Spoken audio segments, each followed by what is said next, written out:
Austin, please listen to the oath.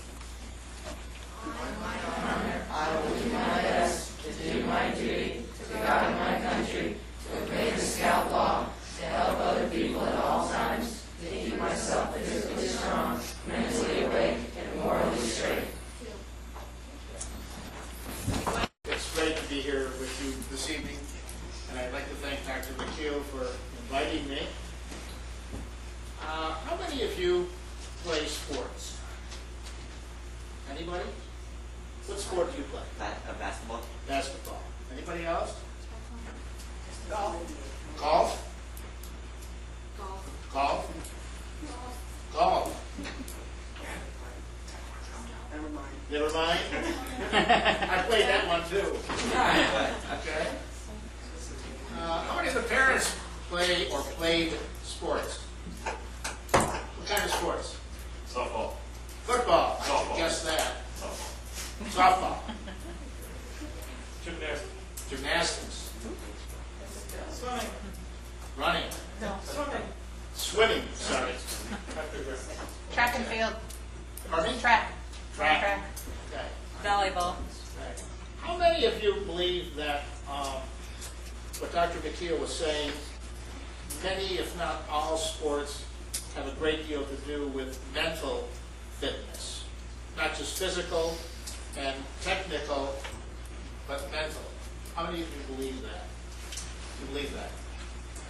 How do you keep focus in order to play your sport? What do you do? These are some of the questions I'd like to try and answer for you tonight.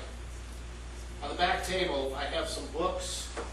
One of them to the golfers here may be of interest. It's called The Mental Side of Golf. I was a psychotherapist back in Buffalo, which means Buffalo, New York. That's way, way up north. Which means that I worked with people around problems that they had in their lives, in their families, in their personal lives, in their relationships with other people. I don't deal with sports as something that should just be associated with a given sport. I believe that life, in many, many respects, is a sport.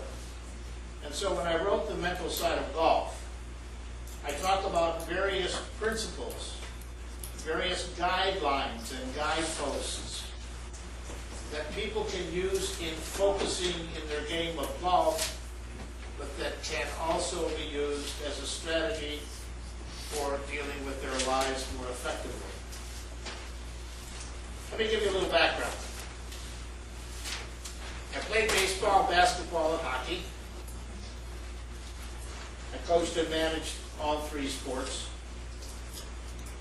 I started by working in the field of working with athletes, by working with figure skaters, as a result of my daughter's coach asking me to work with a group of her athletes.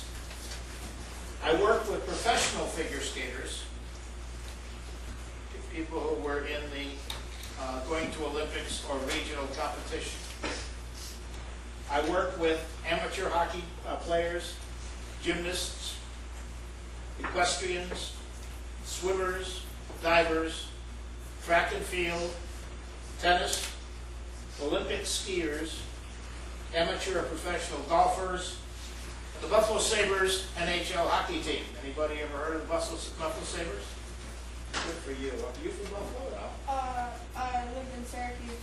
Close enough. Thank you. That's great. That's great. Now, I'm going to just go over something that you people know very well, and I want you to listen very carefully. On my honor, I will do my best to do my duty to God and my country and to obey the Scout law, to help other people at all times, to keep myself physically strong, mentally awake, and morally straight.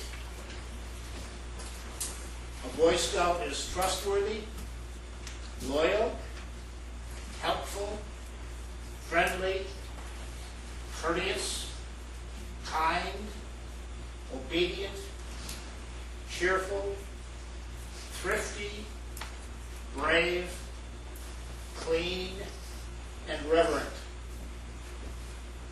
The Boy Scout motto is to be prepared. The Boy Scout slogan is do a good turn daily.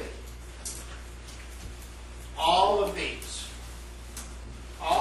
characteristics comprise good mental health and good character.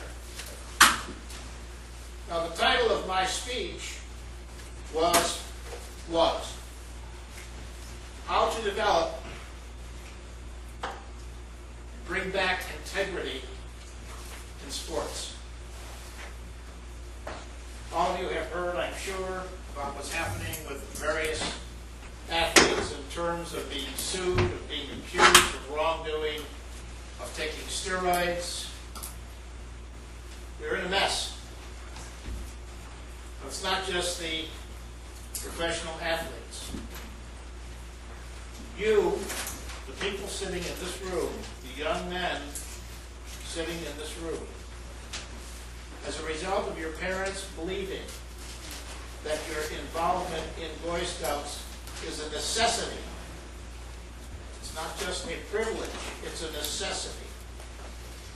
I say necessity because it's very difficult to maintain good moral character in the world we live in today, in our society today. How many of you have chores at home?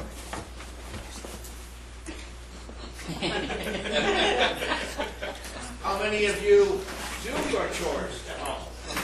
Don't even raise your hand. How many of you do your chores without complaining?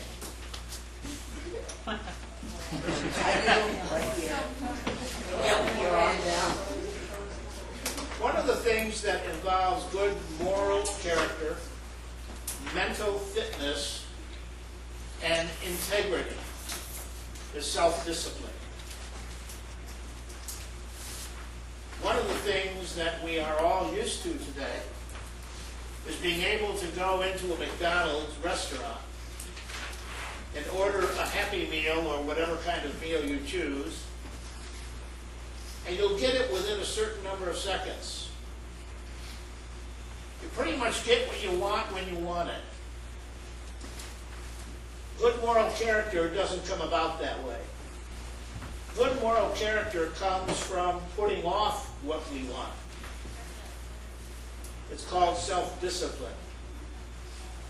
Those of your parents who played sports, I'm sure know of what I speak. My son was a gymnast. I know what he went through in order to compete. My sons, both sons, were hockey players, baseball players. My daughter was a figure skater, a competitive figure skater. And it took a great deal of off-ice training in order for them to compete successfully. They need to be disciplined. Can sportsmanship and intense competition coexist? People don't believe that good sportsmanship and competition can go together. There is absolutely nothing wrong with trying your best and beating your opponent soundly. Nothing wrong with it. You can still shake his or her hand after the meet, after the particular sport that you're playing.